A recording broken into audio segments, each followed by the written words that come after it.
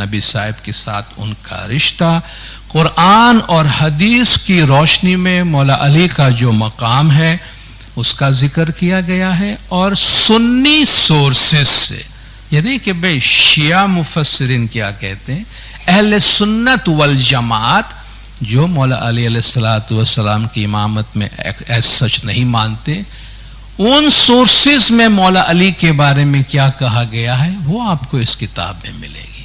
تو جو لوگ آپ سے کہتے ہیں شیعہ کیا ہوتے، شیعہ نام کی چیز کیا ہے، تھوڑی سی تکلیف کرے، دنیا میں بہت سارے گفٹس ہم دیا کرتے ہیں، کبھی کتاب کی گفٹ بھی دیا کریں، کبھی کتاب کا تحفہ دیا کریں، انسان کی زندگی بدل جاتی ہے۔ انسان کی لائف میں چینجز لانے والی بہت ساری چیزوں میں سے ایک چیز اچھی کتاب ہے، اچھا ٹیچر ہے، اچھا لیکچر ہے، اچھا خواب ہے۔ تو کبھی ہم یہ شیئر کریں کہ بھائی اس کو پڑھ کے بتانا تمہارے سورسز مولا علی کے بارے میں کیا کہتے ہیں، ایٹ لیسٹ اگر یہ تم کو if does make any sense that I belong to the interpretation of مولا مرتضی علی۔ تو پہلا چیپٹر جو اس کا ہے، جو پہلا حصہ وہ مولا علی علیہ السلام کی شخصیت اور انٹلیکٹ کے بارے میں۔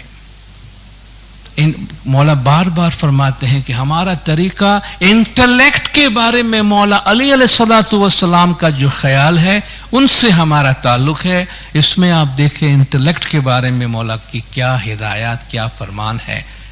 توحید کتنی ریفائنڈ طریقے سے یونٹی آف گاڈ کی اس کے اندر توحید کے بارے میں اس میں بات کی گئی ہے۔ دوسرا جو چیپٹر ہے اس کا وہ انصاف، عدل کے بارے میں ہے، جسٹس کے بارے میں ہے، اور جسٹس کے بارے میں ایک letter, just one letter written by Maula Ali علیہ السلام to Malik al-Ushtar when he was appointed as the governor of Egypt۔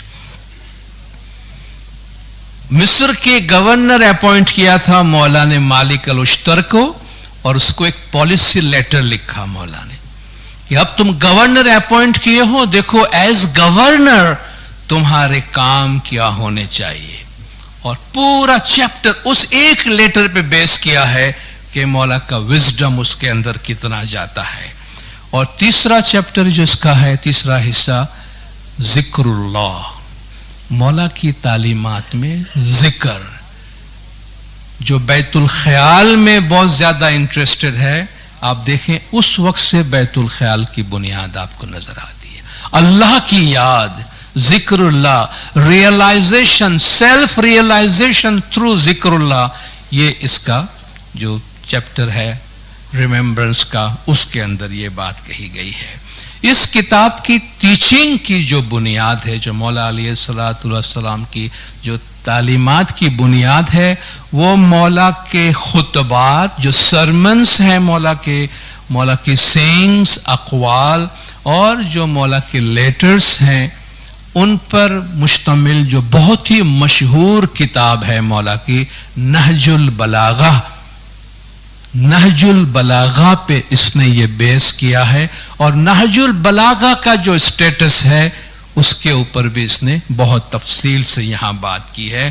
اور نہج البلاغہ کے بارے میں ایک اسکالر ابن ابی الحدید کا قول ہے کہ نہج البلاغہ جو ہے وہ دون الکلام الخالق و فوق کلام المخلوقین ہے، یعنی یہ اللہ کے کلام سے نیچے مگر مخلوق کے کلام سے اوپر ہے، خدا اور بندے کے درمیان کے لیول کا یہ کلام ہے جو مولا علی علیہ السلام کے سرمنز اور سینگز ہے۔ آپ بولیں گے اس کتاب کو پڑھنے کا ہم کو فائدہ کیا ہوگا؟ اس کتاب کو پڑھنے کا فائدہ سب سے بڑا یہ ہوگا کہ دین اسلام میں جو شیعہ ٹریڈیشن کی بنیاد ہے، آج آپ دیکھیں مولا نے یہاں ہمارا جماعت خانہ بنایا ہے تو کس ٹریڈیشن پہ، کس ہسٹری پہ، کس پر اس کی بنیاد رکھی ہے؟ ہمارے طریقے کی۔ اوپنلی مولا اس کے بارے میں فرماتے ہیں اگر ہمیں ہمارا بیس، ہمارا فاؤنڈیشن شیعہ بیس، دین اسلام میں آتھورٹی کے لیے مولا علی کا جو مقام ہے، He is the only authority after prophet، وہ اگر ہمیں سمجھ میں آتا ہے تو پتہ چلے گا یار ہم اس authority پہ چل رہے ہیں جو حضور کے زمانے سے ہمیں دی گئی ہے. تو یہ سارے جو ہمیں کبھی کبھی ہلا دینے والے شیک کر دینے والے سوالات جو آتے ہیں نا، ہم اس کو بہت اسٹرانگلی سنبھال سکیں گے، ڈیفینڈ کر سکیں گے، اور بہت کانفیڈنس کے ساتھ اپنے فیتھ کو، اپنے طریقے کو آرٹیکولیٹ کر سکیں گے. اور جو انٹرسٹڈ ہیں ان کے ساتھ شیئر کریں. اور آپ یاد رکھیے انٹلیکچوئل لوگ اپریشیٹ کریں گے کہ واہ کتنی اچھی چیز ہے جو آپ نے ہمارے ساتھ شیئر کی ہے. تو اس کتاب کو پڑھنے سے ایک یہ فائدہ ہے. اور دوسرا میں یہ بھی عرض کروں گا کہ اس کتاب میں جو تعلیمات ہے، ہماری جماعت میں جو بھی رسپانسبل پوزیشن میں ہے، خاص طور پر ہم چھوٹی بڑے رسپانسبل پوزیشن لیڈرشپ میں یا اپنے کام کاج میں، کوئی 2 آدمی کے پر حکمرانی کرتا ہے، کوئی ہزاروں پہ کرتا ہے، تھوڑی بہت اتھارٹی سب یوز کرتا ہے، ان سب کے لیے یہ ایک ٹیکسٹ بک ہونا چاہیے. میں بہت ہی ہمبلی، بہت ہی ہیوملٹی کے ساتھ یہ ریکمینڈ کرتا ہوں کہ یہ کتاب، پوری کتاب، or at least the chapter on justice should be a textbook for the leaders of the Jamaat. Justice کا جو چیپٹر ہے وہ ہماری جماعت کی لیڈرشپ کے لیے ٹیکسٹ بک ہونا چاہیے. پہلے وہ پڑھیں اور سمجھیں مولا علی ایک گورنر سے کیا ایکسپیکٹ کر رہے ہیں. ہم تو بہت ہی لو لیول پہ خدمت کر رہے ہیں، پورا ایجپٹ ان کے حوالے کیا تھا. کیا ایکسپیکٹ کرتے ہیں ایک گورنر سے، کیا ایتھک ہے ان کی گورننس کی، اس کی تعلیم ہم کو اس میں ملتی ہے. اور جو ریمیمبرنس کا چیپٹر ہے وہ پڑھیں گے تو خود بخود ہمارا جی چاہے گا کہ کبھی بھی اپنی زبان کو خدا کے ذکر سے محروم نہ کرے، کہ اتنی بڑی بات ہے جو اللہ کے نام میں اور اللہ کے ذکر میں ہے.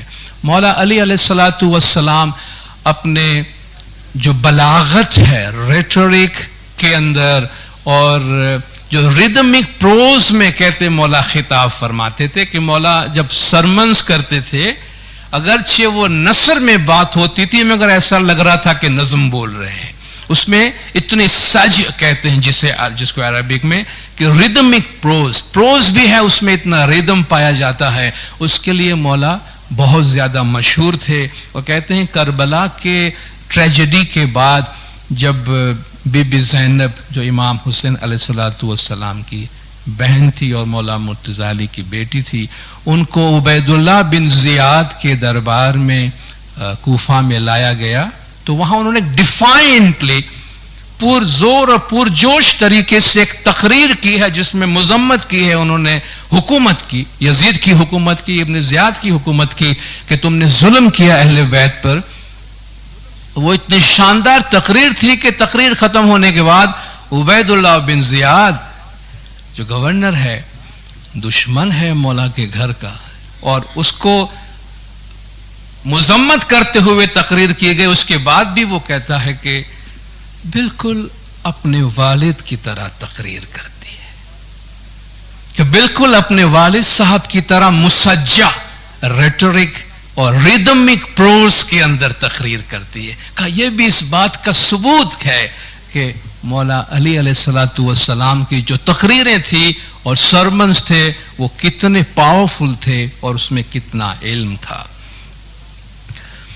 مولا علی علیہ السلام کے علمی مقام کے بارے میں اس میں بات کی گئی ہے اور بہت ساری احادیث جو ہیں وہ اس میں موجود ہے، جو سب تو ہم کوٹ نہیں کریں گے. مگر انا مدینۃ العلم وعلی بابھا، کہ میں علم کا شہر ہوں، علی اس کا دروازہ ہے. فمن اراد العلم فلیأت الباب، جس سے علم چاہیے تو دروازے سے آئے. اس پر اس نے بحث کی ہے کہ مولا علی علیہ الصلوۃ والسلام جو ہے وہ دین اسلام میں ڈور آف سٹی آف نالج ہے، کہ جو مدینہ علم ہے اس کے باب، اس کے دروازہ مولا علی ہے. نبی صاحب نے فرمایا تھا کہ علیون کا نفسی، علی میری جان کی طرح ہے، علی میری روح کی طرح ہے. عالم اسلام کے اندر مولا علی علیہ الصلوۃ والسلام کو فقہ، کلام، تفسیر، بلاغت، گرامر، خطاطی، جعفر، کیمیا، تصوف، ہر علم کا سورس کے طور پہ مولا مرتضی علی کو مانا جاتا ہے. اور دنیا بھر میں جہاں بھی اسلامک مسٹیسزم پھیلا ہے، جتنے بھی اسلامک تصوف کے سلسلے ہیں، سارے کے سارے سلسلے اس نے ثابت کیا ہے کہ سارے سلسلے مولا علی علیہ الصلوۃ والسلام کی ذات پہ جا کر ملتا ہے. مولا کی ایک حدیث یہاں اس نے بیان کی کہ مولا علی علیہ الصلوۃ والسلام فرماتے ہیں کہ جب میں چھوٹا تھا، آپ جانتے ہیں بچپن سے ہی نبی صاحب نے مولا علی کو اپنے گھر میں لے لیا تھا اور آپ خود ان کی حفاظت کرتے تھے. فرماتے کہ میں جب چھوٹا تھا تو رسول اللہ نے مجھے اپنے آغوش میں لے لیا اور میں رسول کے پیچھے اس طرح چلا کرتا تھا جس طرح اونٹنی کا بچہ اپنی ماں کے پیچھے پیچھے چلا کرتا ہے. میں اس طرح ان کے پیچھے چلا کرتا تھا. ہر روز رسول اللہ مجھے اپنی سیرت میں سے، اپنے کنڈکٹ میں سے ایک لیسن دیا کرتے تھے اور مجھے فرماتے تھے اس کو یاد کر لو اور اس کو فالو کیا کرنا. ہر سال وہ غار ہرا میں سیکلوژن میں چلے جاتے تھے، خلوت میں چلے جاتے تھے. میرے سوا کسی کو بھی نہیں پتا ہوتا تھا، صرف میں آپ کو دیکھتا تھا کہ وہ خلوت میں جا رہے ہیں. آپ نے فرمایا رسول خدا، بی بی خدیجہ اور میرے سوا شروع میں کوئی بھی اسلام کے بارے میں کچھ نہیں جانتا تھا. ہم تین تھے جو جانتے تھے. آپ نے فرمایا میں نے وحی کی روشنی دیکھی ہے اور میں نے رسالت کی خوشبو محسوس کی ہے. میں اتنا زیادہ رسول خدا کے نزدیک رہا ہوں. اس میں کتاب اور کتاب کا انٹرپریٹیشن، ڈیوائن بک یعنی قرآن شریف اور قرآن کے انٹرپریٹیشن کی کتنی امپورٹنس ہے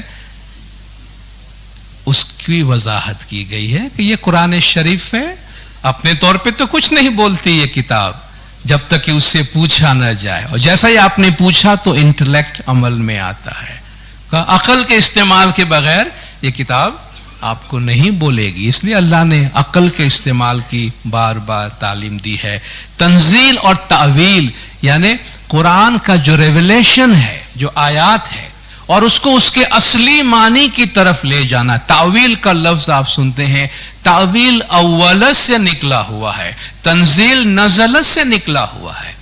نزلت کے معنی ہے جو اوپر سے نیچے آتا ہے، اولت تعویل کے معنی ہے اس کو واپس لے جانا، اول کی طرف واپس لے جانا.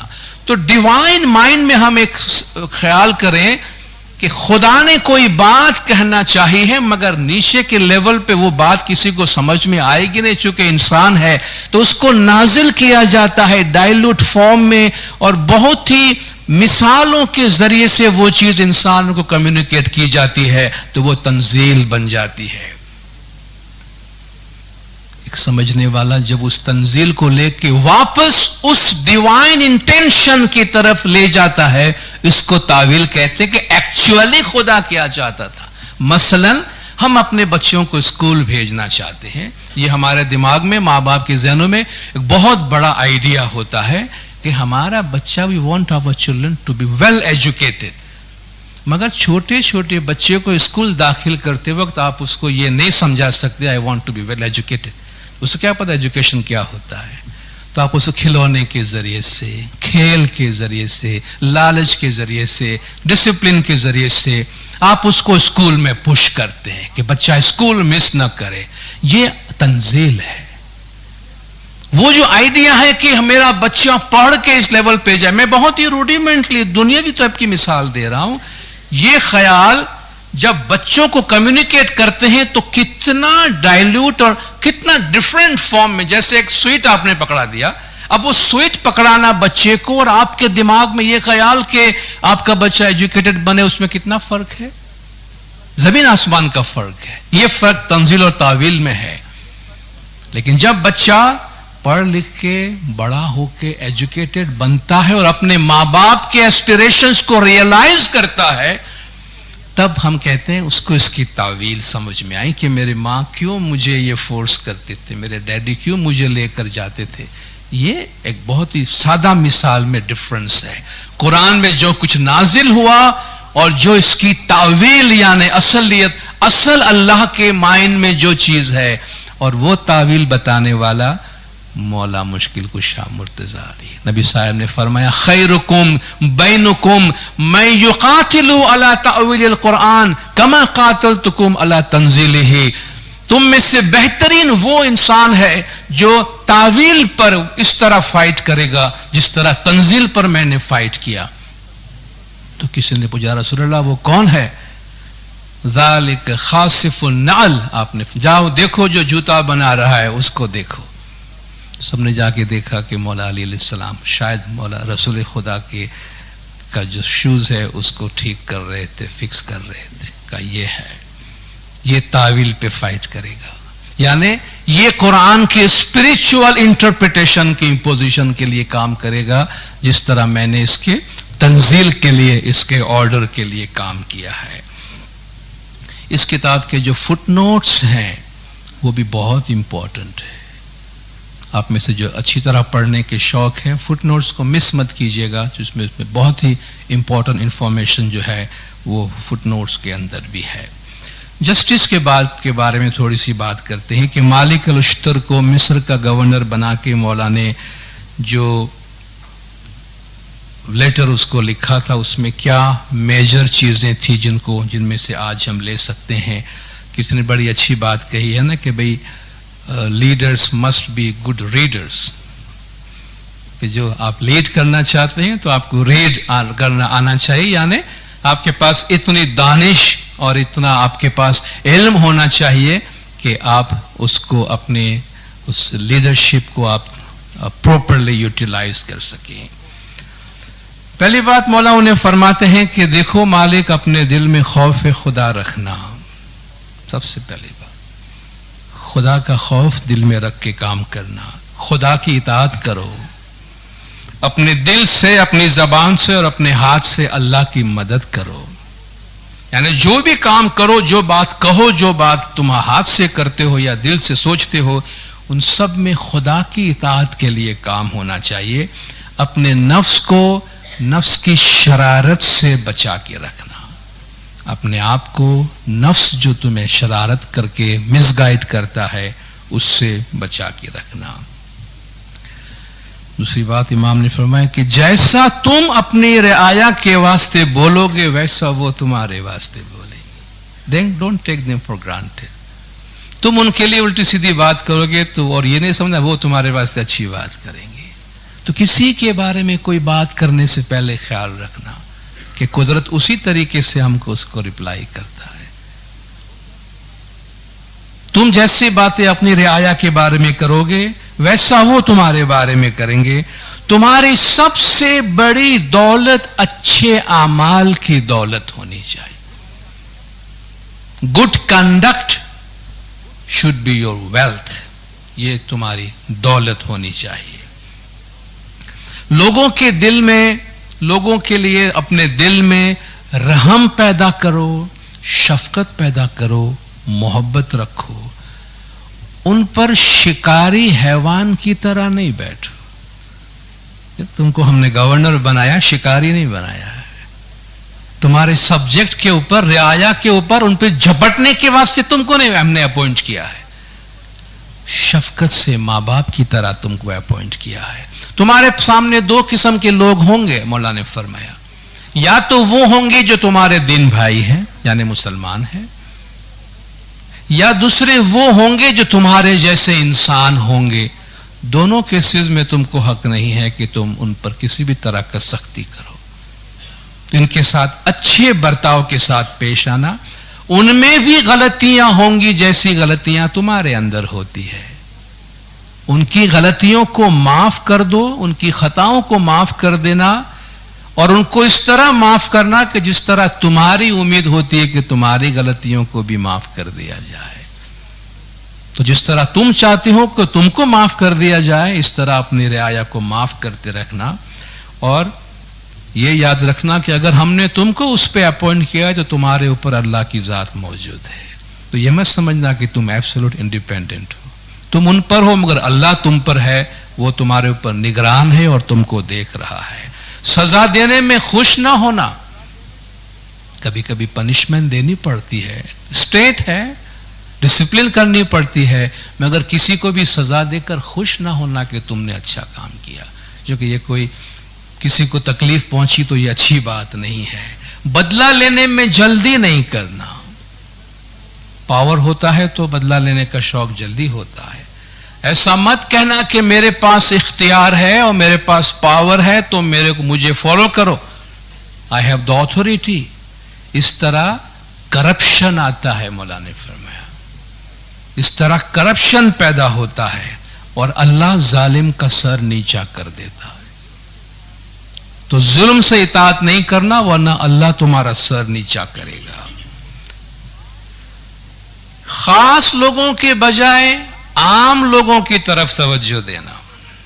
نارملی ہماری عادت ہوتی ہے ہم کی اچھی پوزیشن میں آ جائے تو اپنا ایک گروپ بن جاتا ہے، ہمارے خوش آمدیوں کا گروپ بن جاتا ہے، ہماری بری چیزوں کی بھی اتنی تعریف کرتے رہتے ہیں، ہم سمجھتے کہ یار ہم فرشتہ بن گئے زمین پہ، پتہ نہیں کہ یہ زہر پلا کے مار رہے ہیں ہم کو۔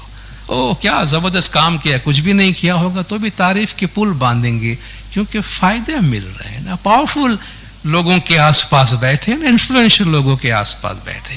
مولا فرماتے ہیں خاص لوگوں کو اپنے پاس بٹھانے کے بجائے عام لوگوں کی طرف، پبلک کی طرف، جیسے ہم کہ جماعت کی طرف توجہ دینا۔ کبھی کبھی ہم بھی کوئی with all due respect معذرت کے ساتھ کوئی پوزیشن آ جاتی ہے، یار keep a distance from the جماعت، ان کو بہت لفٹ نہیں کروانے کا، اپنے کو جماعت کو بہت لفٹ کرائیں گے یہ چھوڑیں گے نہیں پھر اپنے کو، keep them at arm's length، ان کو دور رکھنا۔ اس لیے مولا نہیں اپوائنٹ کرتے keep them at arm's length، سیوا کرنے کے لیے، خدمت کے لیے۔ خاص لوگوں کو اپنے پاس بٹھا کے مزے نہیں کرو، عام لوگوں کی طرف توجہ دو۔ خاص لوگ جو ہیں وہ اچھے وقت میں تم پر بوجھ بن جائیں گے، تمہارے ریسورسز کھا جائیں گے سر، اور برے وقت میں تم کو چھوڑ کے بھاگ جائیں گے۔ جو عام لوگ ہیں وہ برے وقت میں تم کو کام آئیں گے، تمہارے جو پبلک ہے، جو جماعت ہے، وہ غلط ٹائم پہ، برے ٹائم پہ تم کو کام آئے گی۔ دوسروں کے عیب نکالنے والوں کو اپنے قریب مت آنے دینا، دوسروں کے عیب نکالنے والے کو اپنے سے دور رکھنا، چونکہ وہ تمہارے پاس دوسروں کا عیب نکالیں گے تو دوسرے کے پاس جا کے تمہارا نکالیں گے، چونکہ پروفیشن سیم ہے، ان کا کام یہی کرنے کا۔ ان کو دور رکھنا اپنے آپ سے۔ سب میں خامیاں ہیں، ان کو چھپاؤ۔ اللہ ستار ہے، اللہ کا ایک نام ہے ستار العیوب، ہی کنسیلز، وہ چھپاتا ہے the shortcomings of people، لوگوں میں جو خامیاں ہیں اللہ ستار ہے۔ اللہ کہتا ہے میں چھپاتا ہوں تو تم کون ہو کھولنے والے؟ دوسروں کے عیب کو چھپاؤ، جو پوشیدہ ہے اس کا انصاف اللہ کرے گا، جو ہیڈن ہے یہ خدا پہ چھوڑو، اس کا فیصلہ خدا کرے گا۔ دل کے معاملات کا دیکھنے کا تم کو کوئی حق نہیں ہے، وہ خدا کے حوالے کرو۔ سب کے ساتھ انصاف کرنا، عیب چھپاؤ تاکہ خدا لوگوں سے تمہارا عیب چھپائے۔ تم دوسروں کے عیب پہ پردہ ڈالو گے، خدا تمہارے عیب پہ پردہ ڈالے گا۔ غیبت کرنے والے کا یقین نہ کرنا، اگرچہ وہ تم کو اپنا بہت ہی دوست اور خیر خواہ نظر آتا ہو۔ یار یہ بندہ بہت اچھا ہے، مجھے سب کی رپورٹ پہنچاتا ہے آگے، یا میرا بہت کانفیڈنس کا والا بندہ ہے۔ یہ زہر پلانے والے لوگ ہیں، یہ دوسروں کی غیبت کرنے والے کہ ان کو کبھی یقین نہیں کرنا، ان کی باتیں نہیں ماننا۔ تم کو ایسا لگے گا کہ وہ بہت تمہارا ویل وشر ہے، تمہاری بہت فکر کرتا ہے، بٹ ڈونٹ ٹرسٹ دیم۔ کنجوس کو اپنا ایڈوائزر نہیں بنانا، کسی مائزر کو اپنا ایڈوائزر نہیں بنانا، کیونکہ وہ تم کو جنروسٹی سے روکے گا۔ جہاں فیاضی کرنی ہے اس سے وہ کنجوس تم کو ایڈوائز دے گا، کیوں پیسہ خرچ کرتے ہو اتنا زیادہ، اس کو اپنا ایڈوائزر نہیں بنانا۔ بزدل کو اپنا ایڈوائزر نہیں بنانا، وہ تم کو شجاعت سے روکے گا، وہ تمہارے دل میں ڈر پیدا کرے گا۔ سچ بولنے والوں کو اپنے قریب رکھنا، خواہ تم کو کتنا بھی کڑوا کیوں نہ لگے۔ یعنی تمہاری کوئی مسٹیک ہے تو تم کو آ کے بول دے کہ گورنر صاحب تم نے یہ کام غلط کیا ہے. تم کو بہت برا لگے گا, مجھے میں گورنر کو بولتا ہے میں نے غلط کیا, لیکن مولانا نے فرمایا ایسے لوگوں کو اپنے ساتھ رکھنا جو تم کو آ کے تمہارے منہ پہ بولے کہ you have done wrong, this was your mistake. تم کو کتنا بھی کڑوا لگے مگر وہ تم کو راہ راست پہ رکھیں گے. جو غلط کام میں تمہارا ساتھ نہ دے ایسے لوگوں کو اپنے ساتھ رکھنا, خواہ تم کو کتنا بھی مشکل لگے یہ کام. ایسے لوگوں کو اپنے ساتھ رکھنا جو غلط کام میں تم کو ساتھ نہ دے, تم کو روکے کہ یہ کام صحیح نہیں ہے, اس سے تم دور رہو. مخلص, سنسیئر اور متقی, پائس لوگوں کو اپنے ساتھ رکھنا اور ان کو ٹرین کرو. تم پائس لوگوں کو اور سنسیئر لوگوں کو اپنے ساتھ رکھنا اور ان کو ٹرین کرنا کہ تمہاری جھوٹی تعریف نہ کریں. واہ واہ کرنے والے تو گورنر کے آس پاس, لیڈرز کے آس پاس, جو بھی کیا تعریف کیے جاؤ. اب کبھی کبھی کچھ شاعر بھی اپنے ساتھ کچھ ایسے لوگ رکھ لیتے ہیں, کتنا بھدا شعر بھی کیوں نہ سنے, مقرر ارشاد, سمجھ میں آیا نہیں آیا, بس چونکہ اس کے آس پاس تعریف سے گھمنڈ پیدا ہوتا ہے. چونکہ تم نے کوئی کام نہیں کیا, اس میں بھی تمہاری واہ واہ ہو رہی ہے, تو واقعی بندہ سمجھتا ہے کہ میں نے کچھ کر دیا ہے, میں کسی جگہ پہ پہنچ گیا ہوں. اچھے اور برے لوگوں کو یکساں ٹریٹ نہیں کرنا. یہ کیا بات ہوئی؟ اچھے اور برے کو ایک جیسا ٹریٹ نہیں کرنا. یعنی جو پائس ہے, سنسیئر ہے, اور جو سنسیئر نہیں ہے ان کو, جیسے ہم پائس کو بھی اگر تم انسنسیئر کے جیسا ٹریٹ کرو گے, بولے یار یہاں تو اچھے آدمی کی قدر نہیں ہے, ٹھیک ہے. اور اگر کوئی انسنسیئر ہے اور بھروسے کے قابل نہیں, اس پہ بھی وہی نوازشات کریں گے جو ایک سچے آدمی کے ساتھ کرتے ہیں. اور یہاں سب چلتا ہے, یار آپ کچھ بھی کرو کہ نہیں, میک شیور کہ جو اچھا ہے تمہارے کام میں, اس مشن میں, ان کو تم آنر کرو, اور جو سنسیئر نہیں ہے ان کو تم آنر نہ کرو, تاکہ ان کو انکریجمنٹ ملے جو سچائی کے راستے پہ چلتے ہیں. علماء اور حکماء کے ساتھ مطالعے میں وقت سپینڈ کرو, عالموں کے ساتھ, دانشوروں کے ساتھ اسٹڈی. اب گورنر کو مولا تعلیم دیتے ہیں کہ اسکالرز کے ساتھ بیٹھ کر اسٹڈی کرو, علم حاصل کرو, کیونکہ علم کا تمہارے ساتھ ہونا بہت ہی ضروری ہے. اس وقت سے بھی مولا یہ فرماتے ہیں کہ جو لیڈ کرتے ہیں نیشن کو, وہ ریڈ کرنے والے لوگ ہونے چاہیے. تمہارے پاس مختلف طبقات کے لوگ ہیں, جس میں فوج کے لوگ ہیں, اسکرائبس ہیں, کاپی کرنے والے لوگ ہیں, عدلیہ جوڈیشری کے لوگ ہیں, جزیہ دینے والے ہیں, خراج دینے والے ہیں, ذمی ہے, غریب ہے, نادار ہے, تاجر ہیں, آرٹسٹ ہیں. سب کے لیے اللہ نے حق مقرر کیا ہے اور سب کا تم کو خیال کرنا ہے. ہر سیگمنٹ کے جو تمہارے پاپولیشن ہے سب کا تم کو خیال کرنا ہے. تمہاری سب سے بڑی خوشی جو تمہاری زندگی میں ہو وہ عدل و انصاف کا امپوزیشن ہونا چاہیے. یعنی جہاں عدل ہو, انصاف ہو, تو یہ تمہارے لیے سب سے زیادہ خوشی کی بات ہونی چاہیے. اور تمہیں خوشی اس بات سے ملے کہ لوگ تم سے محبت کرے, پاپولیشن تم سے پیار کرے. اور ظاہر ہے آپ محبت دیں گے تو آپ کو سامنے سے محبت ملتی ہے. جن لوگوں کو سب سے زیادہ ضرورت ہے, those who are in special need, جن لوگوں کو تمہاری سب سے زیادہ ضرورت ہے ان کے لیے وقت نکالو اور سب کے سامنے ان سے ملو. گورنر ہے, غریبوں کی جگہ میں جاوے, جھوپڑی والوں کے پاس جا کے بیٹھے, مولا فرماتے ہیں ان کو تمہاری ضرورت سب سے زیادہ ہے. حضرت امام نے بھی فرمایا leaders should have empathy with the پور سیکشنز آف دا جماعت. جماعت میں جو سب سے کمزور غریب طبقہ ہے ان سے ایمپیتھی, ان سے قربت محسوس کرو. تم جا کر اپنے آپ کو اس کی جگہ جا کر دیکھو, وہاں اپنے آپ کو رکھ کر دیکھو. تو فرماتے ہیں جن کو سب سے زیادہ ضرورت ہے, یعنی غریب اور نادار, ڈیسٹیٹیوٹ, پور, ان سے ملو, سب کے سامنے ملو. لوگوں کے سامنے ملو، ان کو آنر محسوس ہو کہ غریبوں سے چھپ چھپ کے ملتا ہے اور بڑے لوگوں سے دربار میں ملتا ہے، ان کے ساتھ بھی سب کے سامنے ملو، اور جب ان سے ملو تو اپنے آفیسرز اور اپنے گارڈز کو پیچھے رکھو، دور رکھو، اکیلے میں ملو، اکیلے میں اس طرح کہ وہ گارڈ کے بغیر تمہارے سامنے آئے اور دل میں کوئی بات ہو تو بلا خوف تم سے کر سکے، تمہارے گارڈز اور تمہارے آفیسر سے وہ ڈرے نہیں کہ گورنر سے کوئی بات کرنی ہے، تو اپنے سارے جو تمہارے ساتھ جو انٹوراج پورا ہے اس کو پیچھے رکھو اور تم 1-to-1 بیسس پہ ان کے ساتھ بات کرو، تاکہ وہ بلا جھجک، بلا رکاوٹ، بلا خوف تمہارے ساتھ میں بات چیت کر سکے۔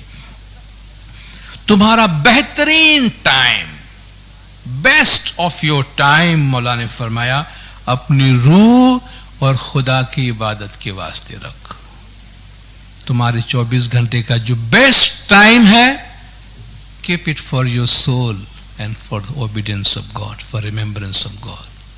اس میں کوئی تمہارا شیئر نہیں ہے، یعنی عبادت میں، ذکر میں، خدا کی یاد میں تمہارا بہترین وقت جو ہے وہ صرف کرنا چاہیے۔ عبادت کی امامت مختصر کرو۔ آج دیکھیے 1400 برس بعد بھی ہم وہ بات کر رہے ہیں، اس وقت بھی یہی فلسفی تھی کہ باجماعت جب آپ عبادت کرتے ہیں تو بہت زیادہ ٹائم نہیں لو۔ پھر مولانا نے اپنی مثال دی ہے، جب رسول اللہ نے مجھے ایک مشن پہ بھیجا تھا تو میں جانے سے پہلے حضور سے پوچھا کہ یا رسول اللہ مجھے نماز کی امامت کروانی ہوگی، مجھے پریئر لیڈ کرنا ہوگا، تو میں لیڈ کیسے کروں، میں کیا چیز سامنے رکھوں ان کی امامت کرنے میں؟ کہتے رسول اللہ نے مجھے فرمایا کہ تمہاری نماز کی امامت اس پوری جماعت میں جو کمزور ترین انسان ہے اس کو سامنے رکھ کر پیش امامت کرنا، یعنی وہ کتنی دیر ٹھہر سکتا ہے، یعنی ویکسٹ پرسن ان دا جماعت کو سامنے رکھ کر تم اپنے پریئر کو لیڈ کرنا۔ یار یہ بندہ ہے 10 منٹ سے زیادہ کھڑا نہیں رہ سکتا تو 10 منٹس میں فنش کرو، ویکسٹ کو سامنے رکھ کے۔ یہاں بھی فرماتے ہیں کہ امامت کرنے میں بہت زیادہ ٹائم نہیں لو، آج تک یہ بات چل رہی ہے۔ انڈیویجول پریئر میں آپ جو چاہے ساری رات گزاریں، کوئی نہیں منع کرتا، باجماعت جب ہم پوری جماعت کا وقت لیتے ہیں تو کہتے ہمیشہ اس میں یہ خیال کرو بوڑھے ہیں، بچے ہیں، عورتیں ہیں، کمزور ہیں، اس کو آسان رکھو تاکہ ہر شخص اس میں پارٹیسپیٹ کر سکے، پھر اپنی پریئر جو چاہے جتنی چاہے اس طرح کریں۔ اپنے آپ کو لوگوں سے بہت زیادہ غیر حاضر نہ رہو، ایبسینٹی لیڈر، ایبسینٹی گورنر، برسوں تک گورنر نے ہمیں پوچھا ہی نہیں ہے، کہا پھر تمہیں پتا بھی نہیں چلے گا تمہاری رعایا کیا ہے، کیا کرتی ہے۔ بہت زیادہ اپنے آپ کو اپنے سبجیکٹ سے، اپنے لوگوں سے، اپنے نیشن سے الوف، کٹا ہوا اور دور نہیں رکھنا۔ تم میں دو میں سے ایک صفت ہو سکتی ہے، یا تو تم حق کے راستے میں دینے والے فیاض ہو سکتے ہو، جنرس ہو سکتے ہو، تو پھر مولانا نے فرمایا اپنا ہاتھ دینے سے کیوں روکتے ہو، تم جنرosity کے ساتھ دیا کرو۔ دوسرا تم روکنے والے ہو سکتے ہو، اور جب تم روکنے والے بن جاؤ گے، نہیں دو گے اللہ کی راہ میں، تو سب لوگ تم سے دور چلے جائیں گے، چونکہ جنرosity تمہارے اندر سے ختم ہو جائے گی۔ امام نے فرمایا گورنر کے بہت سے دوست ہوتے ہیں، جن میں سے کچھ دکھاوا کرنے والے اور گھمنڈی ہوتے ہیں، جو پرائیڈ ہوتے ہیں اور شو بازی کرنے والے ہوتے ہیں۔ مولا نے فرمایا ان سے اپنے آپ کو دور رکھنا، ان کو اپنے سے دور رکھنا، اور ان پر کسی بھی قسم کی کوئی نوازشات نہیں کرنا، ورنہ یہ لوگ تم کو لے ڈوبیں گے۔ انصاف کا نفاذ کرو، سچائی کا نفاذ کرو، خواہ وہ فیصلہ تمہارے بہت ہی قریب کے کسی کے خلاف بھی کیوں نہ جاتا ہو۔ اور قرآن کی آیت یہاں پہ تھی، یا ایھا الذین آمنوا کونوا قوامین بالقسط شہداء للہ، اے ایمان والو کونوا قوامین بالقسط، انصاف پہ کھڑے رہنے والے بنو، انصاف کرنے والے بنو، شہداء للہ، اللہ کے راستے میں گواہی دینے والے۔